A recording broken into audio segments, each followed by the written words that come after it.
نحمده ونصلي على رسوله الكريم اما بعد. دا زموږ څلورم درس ته په دې خبره کې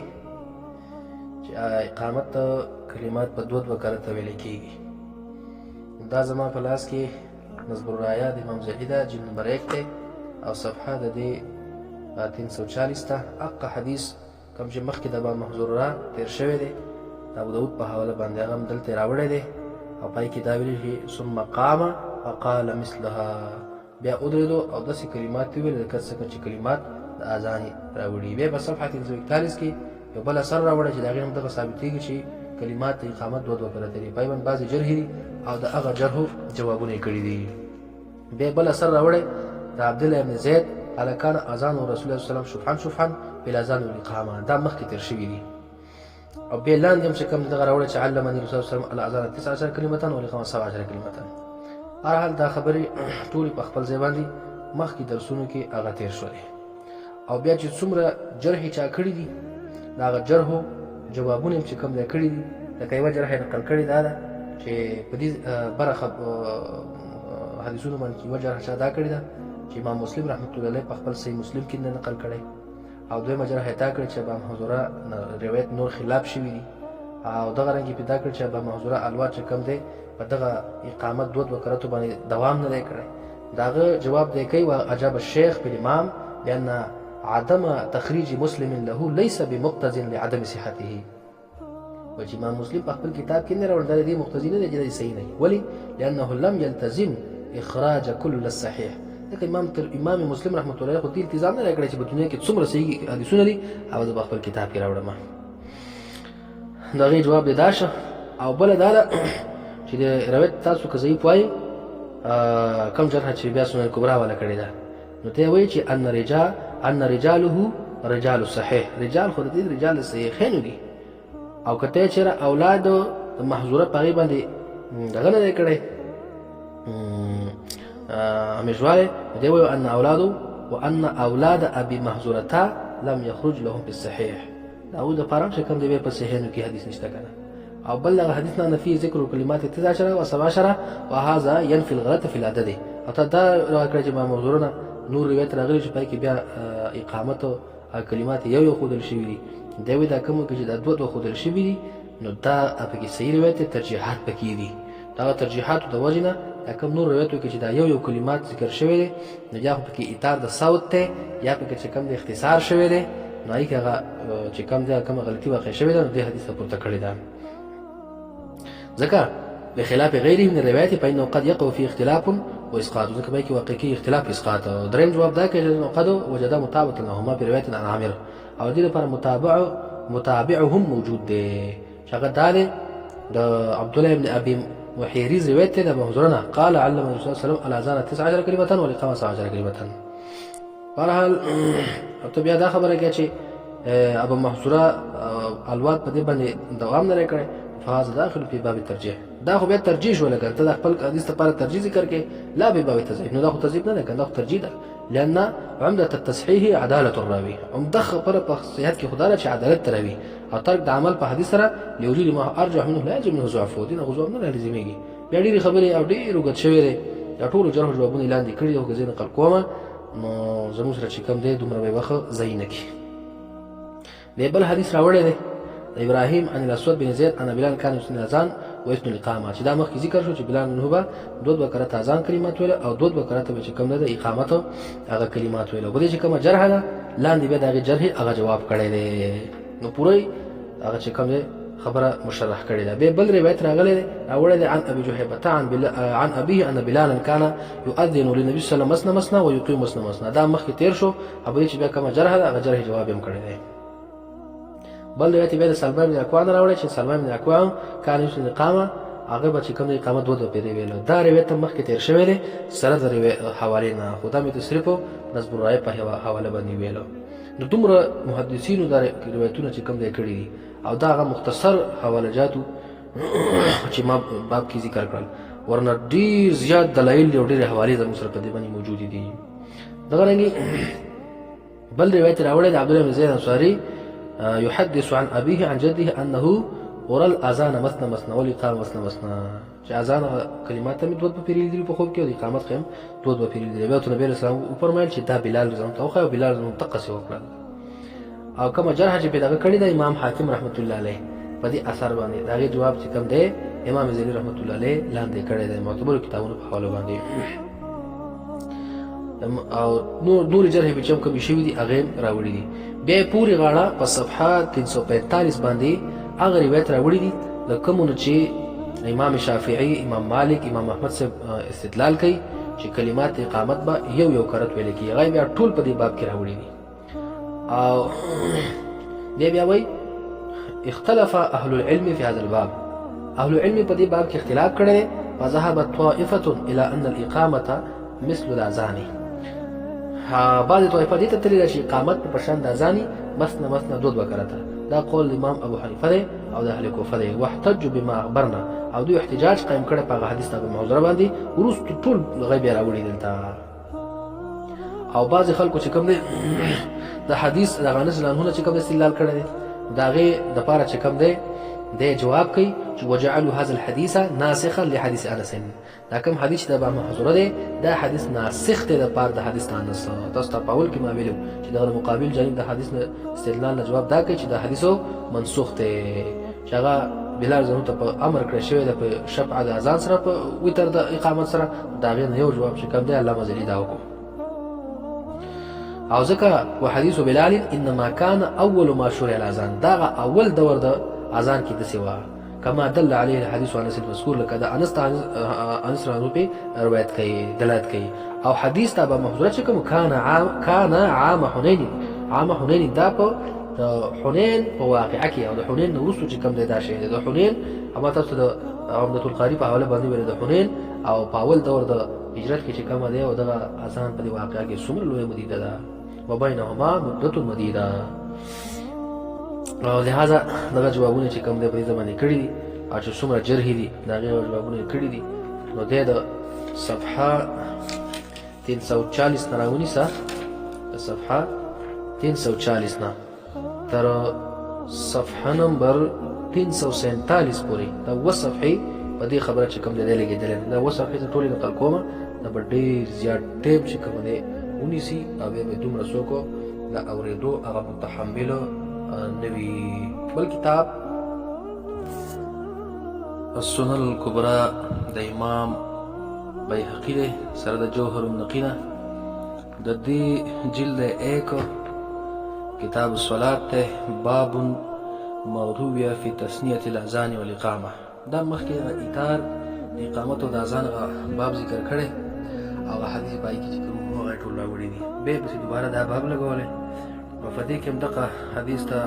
عبد الله بن زید بن عبد ربه ذکر کړی دی چې هغه پرشتہ علامات په کې څه خو نو اذان ورته کو مسنا مسنا واقامه مسنا مسنا دا روایت په کې راوړی بیا دغه به محظوره روایت راوړی دی ډېر وګت شوی دی او بعضی جرح هم چې کوم دی بیا کړي به دي حدیث کې لاندې نو په دې باندې جوهر النقی ولا کوم چې علامه ماردینی دی شهیر ده په ابن ترکمانی سره دغه حنفی عالم دی د بیا د دغه امام بیهقی چې دا شافعی عالم دی دغه جرح جوابونه بیا لاندې ټکی په ټکی باندې کړي نو که زه دغه ذکر کوم نو څو صفحې دی و صفحه 2 درې او 4 5 او 6 او دا یو اته صفحې پاسې چې کوم دی په دې باندې کړه نو اته صفحې ذکر کوم ډېر ټیم زموږ نه نشي او مختصر به درته دا وایم چې دا کوم حدیث دا اول ذکر کو عبد الله بن زید بن عبد ربه نو دې هغه ذکر کوي دا حدیث باره کې چې دغه حدیث روایت کړی دی ابن ابي ليلى عن معاذ من حديثه عن عبد الله بن زيد ومن حديثه مرسلا دا ټول روایت کړی دي. ثم قال والحديث مع الاختلاف في اسناد مرسل بیا جرح چې کوم دی دغه کړی ده امام بیهقی دا روایت خو مرسل ده ځکه چې ابن ابي ليلى دا عبدالرحمن بن ابي ليلى نه دی موندلی معاذ او نه عبدالله بن زید تاسو ته ما ویل چې دا کومې جرحې امام ترمذي پې بعضې کړي دي دې جوابونه مو وروستو راځي نو څه ذکر شو او څه دا دې راغله نو په دې سره استدلال چې کوم ته دا جایز نه دی. دا خبره د چا شوله؟ دا د بیهقي. دا قلت سا علامه ماردیني وی الطريق الأول الذي ذكره البيهقي رجاله على شرط صحيح. كما اولنی حدیث چې راوړی دی دا په شرط صحیح مسلم او صحیح بخاري برابر دي. دا رجال د صحیحین دي کما په کتابونو کې تیر شو. وقد صرح فيه ابن ابي ليلى بان اصحاب محمد صلى الله عليه وسلم حدثوه وهو متصل. او په دې کې ابن ابي ليلى تصریح کړی دا چې اصحاب د نبی اسلام ولې چې متل حدیث بیان کړی دي کې اتصال راغی کنه لما عرف من مذاهب اهل السنه والجماعه. لکه دا خبر د مذاهب د اهل السنه والجماعت نه ښکاره شوې ده په عدالت د صحابو کې چې اصحاب ټول عدول دي. که اصحاب نوم یې جاری کړی چې اصحاب محمد کنه ما تاسو ویل چې دا اصحاب د نبی اسلام عدول دي او دا د اهل السنه والجماعت مذهب دی. او جهالت د اسم د دوی دا غیر دوار دي دا ضرر نه ور کوي. وقال ابن حزم هذا اسناد بغايه الصحه. امام ابن حزم په محلا کې وایي چې دا روایت دا په غایت صحت کې ډېر زیات صحیح دی. واذا صح هذا الطريق فبعد ذلك انما يعلل بالاختلاف اذا كان ممن هو غير مستضعف والا فروايته ضعيف. واذا صح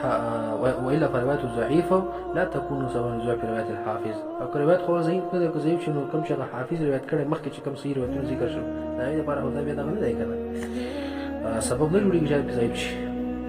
ډېر خبرې وکړه کړي لنډه دا چې هر جرح امام بیهقي چې کوم کړي دا حدیث ته احناف باندې کوم چې مستدلات ته احناف دي هر یو جرح ټکی په ټکی باندې کړي. او مخکې مې ته ویل چې دا واته صفحې په دې جرح او جوابونه باندې لګولې دي. دا صرف دغه علماء او طلباو لپاره اشاره کوم دي خبرې ده. که دغه روایت څوک تاسو نقل کوي نو چې کوم بیان کړی چاته او څوک په جرح وکړي چې کې دا جرح دی کې دا جرح ده که دغه خلک حدیث نه مني او د بیان نه ولاړی کنه او جرح به کوي. د جرح جوابونه شته دي کتابونو ته رجوع وکړي او د کتابونو کې وګورئ هر یو جرح جواب شته دی. سینه دا چیرې دا سوال څو ځل کې ونه چې روایت خو ډیر بیان شو دا ضعیف دي دا دسي دي دا غسي دي. او بل دغه قواعد علماء ته او قواعد اصول حدیث ته رجوع وکړ ده چې دا حدیث د تلقی بالامت ثابته ده او حاصله ده. بل چې کوم د مجتهدین او علماء ته استدلال کړی دی استدلال له تصحیح ده تلقی بالامت له تصحیح ده. دا راوي چې کوم د مختلف به راویان دي پکې روایت مختلف به چې کوم بیا په درجه د حسن کې دي او یا چې کوم دی نور شواهد له صحیح حدیث ولشته دي چې دغه سره ورزم شینو دیو کوي کېږي. دا ضرور 15 وجونه دغه روایتو د جرح جوابونه مختصرا کېږي په طریقې د اصول حدیث سره. دغه رنګي دغه حواله چې موږ پیش کولې په دې سلسله کې زموږ سره یو بل کتاب دی آثار سنن د علامه نیموي رحمت الله علیه خسته بهترین کتاب دی. او دا چې کوم دی اول د افراد الاقامه روایت راوړي دی باب ته قائم کړی دی ته په صفحه 65 باندې باب فی تسنیه الاقامه دا باب ته لګولې او د روایت به چې کوم دی ټول راوړي عبدالرحمن بن لیلا او شای کې دا چې په اذن مسنا واقع مسنا او بیا و چې رواه ابن ابي شيبه او اسناده صحيح او اسناد صحیح دی. ګور علامه نیموي هم دې ته و چې اسناد صحیح دی. بیا لاندې بل روایت راوړی دا دقه اخبرني اصحاب محمد ان عبد الله بن زيد الانصاري رضي الله عنه راى في المنام. او بیا لاندې پای کې لیکل شي فاذن بلال فقال علمه بلالا فاذن مسنا واقام مسنا. او بیا لیکل شي رواه الطحاوي دا روایت امام طحاوي په شرح الاثار کې کړه او اسناد صحیح ده. دې اسناد هم صحیح دی. به دا غلنګ چې کوم د ابا محذور روایت راوړی دی او هغه کوم ته غل چې دا اذان د کلمات چې کوم د دوه کرته ویلې اذان د او دا د اقامت کلمات هم دوه کرته ویل او دا بیا وی پوره روایت داسې دی.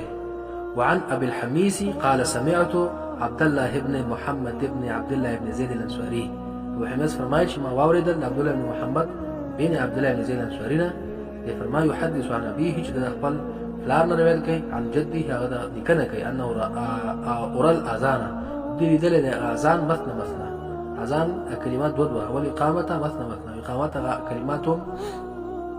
دوه کارته. قال دې فرمایي فاتيت النبي صلى الله عليه وسلم زبيار النبي صلى الله عليه وسلم فاخبرته النبي صلى الله عليه وسلم بخبركم فقال علمهن بلالا متق شرطا نتاج سيدل اقامت كلمات واذان دا بلال رضي الله عنه. بلال قال فتقدمت زه ورمخکې شوم په امرني نبي صلی الله علیه وسلم ته امر وکړو ان اقیم ته اقامت وکړي.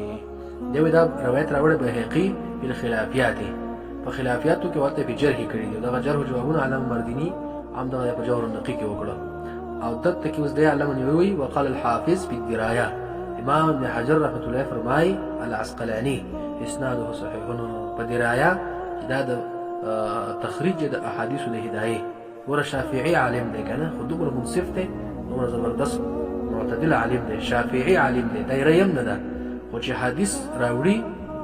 نو حدیث څنګه راوړي د احناف د کتاب چې هدايه ده دا غي د حدیث تخریج کوي او چې کوم حدیث صحیح هغه ته وایي صحیح دي. وګوره حافظ ابن حجر العسقلاني رحمه الله عليه الدرايه لتخريج الاحاديث الهدايه هغه په جلیک صفحه 125 کې لیکلي چې اسناد هو صحیح. دا روایت اسناد سره صحیح دی. بیا بل روایت راوړی د شعبینه د روایت چې بلی کوم چې پکانه اذان هو اقامت وبث مسند نبی اسلام اذان اقامت دو کړه رواه وعانه په صحیح